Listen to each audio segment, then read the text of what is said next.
Γιαννάκη μου, πήραμε κουρασανάκια, φέρ' τα πίσω. Κατερίνα. Α, η Ευγενία. Τζένι, καλή μου, Τζένι.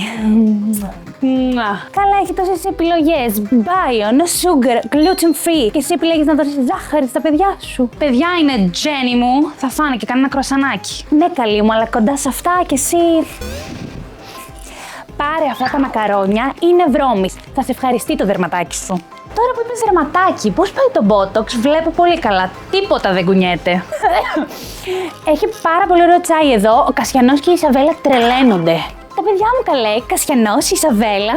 Εδώ τα δικά μου την πειράξαν που τρώνε ζάχαρη. Τι είπες? Τίποτα. Πολύ ωραίο μαγαζί, λέω. Φοβερό. Από εδώ ψωνίζω συνέχεια. Είναι ανοιχτό και Κυριακές. Βολεύει μετά το tennis club. Ναι, και εμείς. Όχι μετά το tennis club. Από εδώ παίρνουμε καφεδάκι πριν πάμε στο Σαράντι. Έχει ένα παϊδάκι να γλύφεις τα δάχτυλά σου. Ναι, τέλος πάντων, θα τα ξαναπούμε. Φυσικά, μην χαθούμε. Συγγνώμη, έχετε κάτι για σύσφυξη?